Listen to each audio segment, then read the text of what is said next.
Have you missed this trend? Everyone, and I mean everyone, is using our phone number as our internet ID. By everyone, I mean the government, social media, and other internet platforms. And unfortunately, if you do normie things and have a normie phone and a normie approach, then your privacy is completely lost. Phone numbers are excellent tracking mechanisms because they point to your real ID. It's even more effective than carrying those USA Real ID driver's licenses and passports.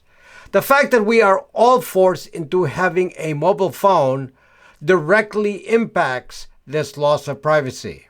While we can change patterns, we can behave differently, and we can get rid of the phone number as our internet ID and have a little bit of anonymity. This requires you to rethink and reshape your whole approach with your phone service. I will describe a solution for you from multiple angles, and this will work very well for most of you. That is, if you're interested in a little privacy.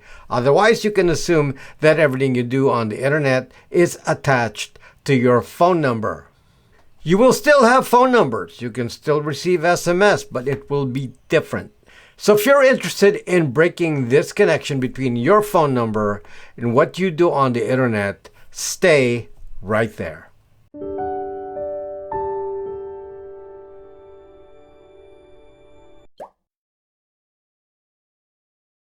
First, let me describe the threat of the phone number. There are so many threats, so it's difficult to explain this simply. The phone network you know so well that gives you phone numbers is called the PSTN, or the Public Switch Telephone Network. I've said this before and will repeat this again for new viewers. The PSTN is the most heavily surveilled communication system in the world, and this is on so many levels. Here in the US, all the carriers participate in the three-letter agency program called PRISM. This basically is a surveillance database built by data from carriers. Every single call made, every text sent is recorded and forwarded to the Utah data center. And this is just one database. The FBI has its own DCIS database and could quickly look up any phone number and get access to your phone records and the content of every single text message.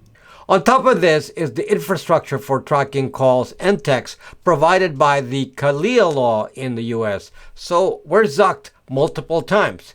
Now, the worst part is that most phone numbers in the USA are attached to a specific person's identity. This is because of a government requirement for KYC, or Know Your Customer. Depending on the type of service, this will be heavily required. And for long-term subscriptions, phone services will be attached to credit reports as well, giving even more detail as to your identity. So it's bad enough that they can read your texts and see your phone traffic, but it's even more distressing that they know exactly who you are, and this is just the government. Today, this tracking using phone numbers has extended to social media. Nowadays, it is extremely difficult to use some internet platforms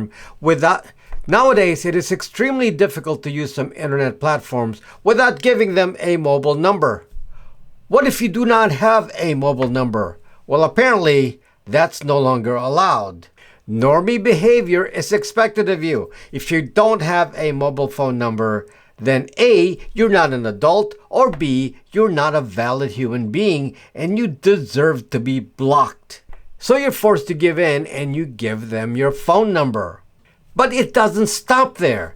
The phone number is embedded in the most mundane of activities. You can't even go to a normal restaurant to await seating. They will ask you for your mobile phone number just to tell you that your table is ready. Even supposedly secure apps like Signal and Telegram require you to have a mobile phone number. Here's the other huge problem. Platforms like Meta, meaning Facebook, WhatsApp, and Instagram, Google, TikTok, Discord, LinkedIn, and so on are in the surveillance business. They deliberately ask for access to your contact list, and if you read their terms of service carefully, you will find that these contact lists are uploaded daily. The problem is that this is outside your control. While you control your own contact list, You do not control what other people record about you on their contact list, and this contact list ends up on these big tech platforms. So when Meta says give a phone number to them for 2FA, two-factor authentication, that's not really what it's for. It's for them to ensure that they have your actual identity, and that's easily verified because every phone number in every contact list of every user is recorded and you can be matched by name. And the match not only verifies your identity, but verifies your community and relationships. It's basically a crowdsourced identity. I've made so many videos about this because it bugs me to no end. And so you are KYC to death either by government surveillance systems or by contact lists on platforms that require your real name, like Meta. The next issue is the phone hardware itself. When you have a mobile phone, the identity of the phone is tied typically to a Google ID or Apple ID. There's almost always a Google ID, even if it's an iPhone, and the correlation between an Apple ID and Google ID can be easily established. On top of this, the phone number and any internet action can be tied to the phone identity via the IMEI or the hardware identifier of the phone. So this can always verify you in multiple ways. Another identifier they attach to the Google ID is the notification ID. This is a long-term identifier as well, and it's attached to the phone. Then platforms like Meta go even further by tracking you via MAC address. The point is that normie behavior leads to full-on surveillance that you cannot avoid until you change what you do. The solution to this is a multi-pronged approach, and I will be very specific. The basic approach is to appear like a normie, but you will be doing non-normie things. So we will focus on the issues like avoiding KYC, landline options, disappearing from contact lists, voice over IP, getting SMS, changing phone numbers, mobile phone choice, and 2FA.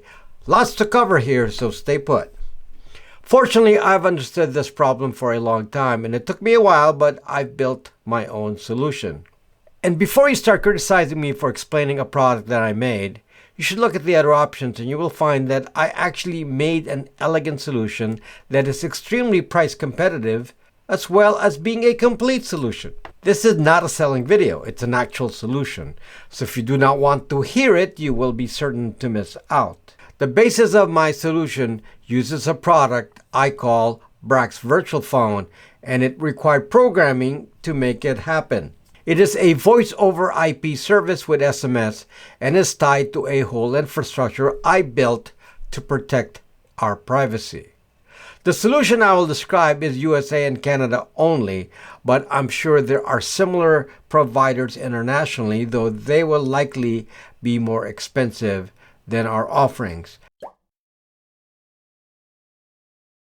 The first issue we have to resolve is the KYC problem, or the identity problem. Regardless of who you go to for phone service, chances are you will be required to provide identification. This in itself is the first sign of a problem and the most important element of a solution. Using Brax Virtual Phone, we can now provide you with phone numbers. But unlike other carriers, we do it with no KYC.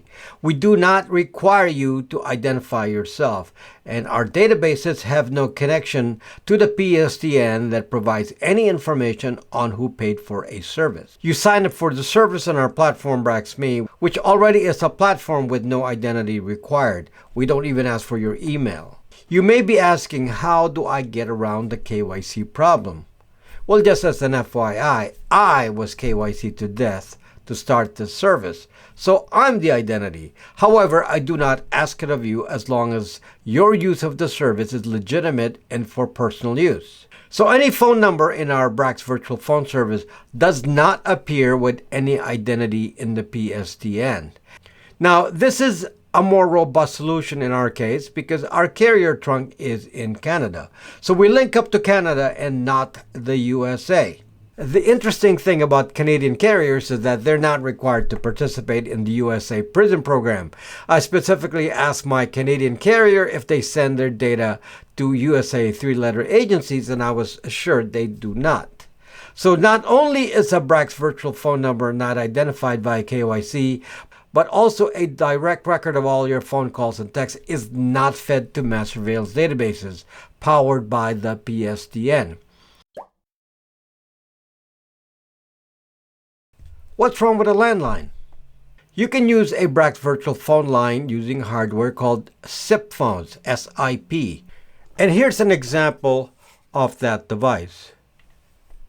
Going full on landline only is not an option for everyone, but what I will describe here can be considered a hybrid solution since you're actually not required to be landline only. But the main concept is really about not having the phone number be tied to a mobile phone. You can still use a mobile phone, but the phone number will be accessed using a SIP app, and the landline will be a device called a SIP phone. It is important, though, to specifically discuss the landline solution. There are alternate products out there that provide landline use using the internet. Examples are Ooma and MagicJack. I can specifically say I tried Ooma, for example, and you might think these are inexpensive solutions because they sell the hardware for around $100. But the reality is that they have limited functionality and do not solve the KYC issues and are actually ultra expensive subscriptions. The advantage of switching to landline use is that you then avoid the use of a mobile phone and all its inherent surveillance flaws. If you can receive most important calls while at home, then it seems that a cordless landline using Brax virtual phone at a starting price of $5 a month is very reasonable and has the advantage of making your identity disappear. So if your contacts call you on this number, you will have basically disappeared from the mobile phone network. The advantages of a landline use, of course, is convenience since it's always there and plugged in, just like this one here. And if you're not home, just like the old days, there's voicemail. But with Brax virtual phone, you can actually set the number to be forwarded to another line or send a voicemail to email or listen to the voicemail via your landline device. You can install your own landline yourself by buying the device on Amazon and doing the SIP setup, which is the required procedure, or we can do it for you if you're not a techie. We now offer the option starting this week actually to send you a pre-configured device. All you have to do is plug it in to your network. The only thing that requires a mobile phone, by the way, is 2FA or two-factor authentication using SMS. And this is not required by all. We'll discuss that in a moment. So the idea here is that instead of using your SIM card as your main phone line, you instead use a Brax virtual phone as your service, and then you can use SIP apps to do calling and texting. The main concept, though, is that you have a new phone number and that phone number is what your friends, family, and coworkers will use to contact you. You can be contacted via landline as an option if you choose to have that, or you can be contacted via SIP app. Examples of these free SIP apps are SIPnetic and Linphone. You can even receive calls in a computer instead using the SIP app called MicroSIP. So even a landline device isn't strictly needed. The point is you can be reached, and with the option to get voicemail forwarded to email, you will not miss any messages. Again, let me repeat that. You have voicemail. If you don't answer, the voicemail can be forwarded to email and you get SMS. Now, fortunately, in today's world, most communications are actually no longer phone call heavy. It is more SMS or texting heavy, and these can be received in various ways, and that is the unique solution we also offer on Brax Virtual Phone. Voicemail and SMS can be forwarded to another phone line, to email, but the neat thing is that you can just always go to the BraxMe app, and we have a full SMS client there that now ensures you will never miss any SMS. We call our feature My SMS.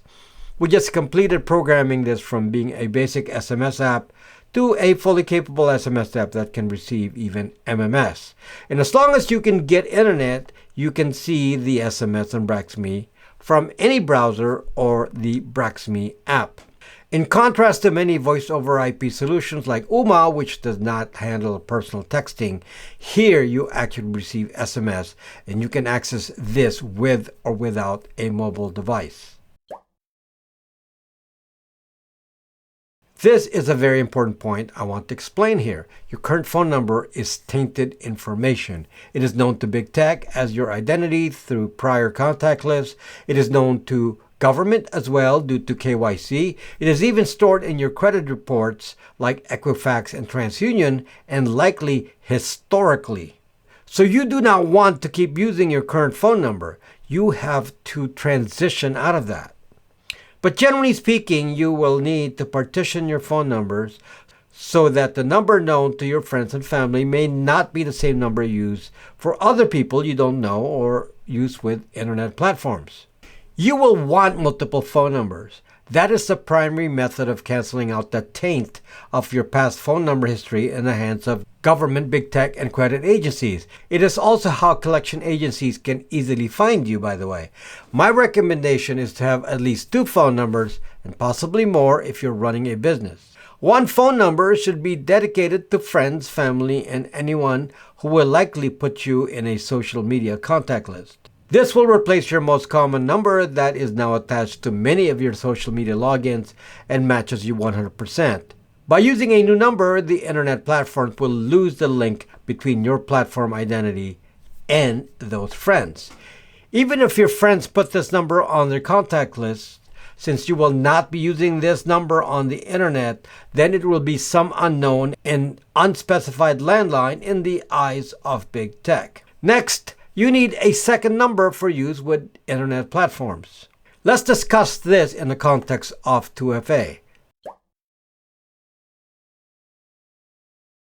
2FA could have been simple. Originally, two-factor authentication was invented supposedly to protect your accounts. By having a second way for a platform to communicate with you, then they can be assured that you're the same person and not someone trying to break into the account. Clearly, this claim is completely false now.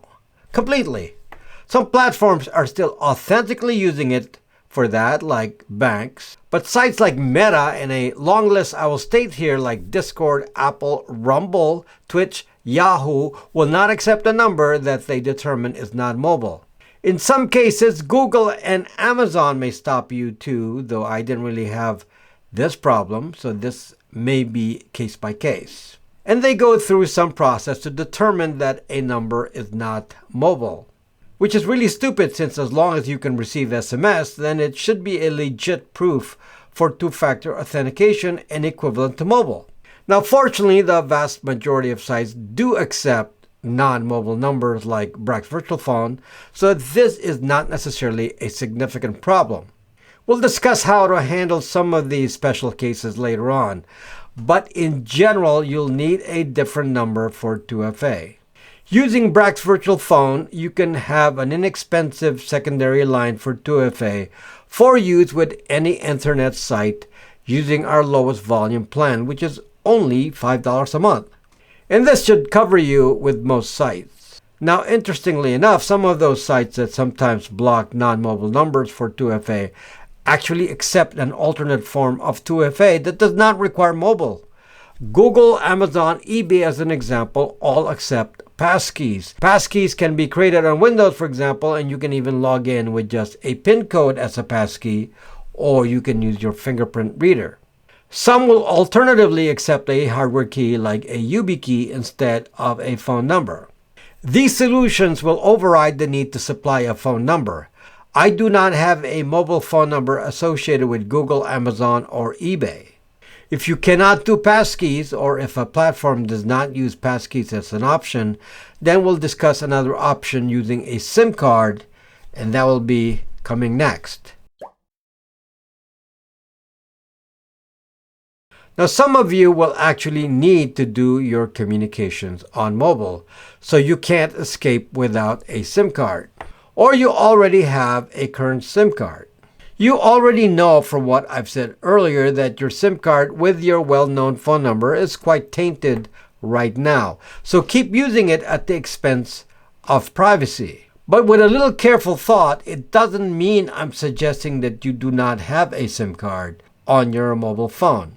However, I will suggest that you change your use of your phone, and the effect will actually be that if you're following my advice, as I stated earlier about setting up 2 new numbers, you will be spending less on your phones. So this is not a solution that costs more. It will cost less. You need to change your carrier and your SIM card.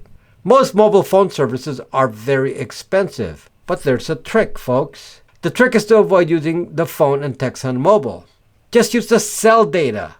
And what's more important is how many gigabytes you have on the subscription. The trick is to never give out the actual phone number on the SIM card to any people you know. If there's no traffic on SMS and calls on the main SIM card, then it means you have no records on the PSTN surveillance network. Yes, you may have purchased the SIM card with KYC, but as long as you only use the internet part, there really is very little that they can discover about you. And of course, there are SIM cards that are data only. So on occasion, on the sites that won't take non-mobile phone number for 2FA, you could give them the actual number of the SIM card if it has phone service, but not to actual people you know. The result is minimal traffic. 2FA will just show the occasional code. And you rely on Brax Virtual Phone via SIP and BraxMe My SMS and even email to communicate with most people. You can do normal things like make and receive calls and send texts, but not on the main dialer and SMS apps of the phone. The important thing you need is just internet access. And of course, you don't need to use the SIM card at all when you're home because you can use Wi-Fi. So this is a very robust solution, and if you have the backup of voicemail, email forwarding, and My SMS on BraxMe, you have security in getting every single message. Now this may be relegated to the background because I mentioned it last, but this is important. It is important that you do not use a normie phone if you're going to use a mobile device. Obviously, with the landline option or a computer, you can avoid even using a mobile phone. But if you need to, the phone should be running a de-Googled OS. We have these also on our store. The point of a de-Googled OS is to remove the identity of a Google ID from the phone, which unfortunately will be used to identify anything you do over the internet. So, while your phone traffic may be safe, we don't want to replace that with risk to your privacy via your internet actions, which can be recorded by Google on a normie phone. Choose your device wisely. There's a lot here to absorb, but just focus on the basics. You need 2 virtual phone lines, one unlimited and one a low volume line. You may want a hardware landline, or you may want to install SIP apps instead on computers and mobile.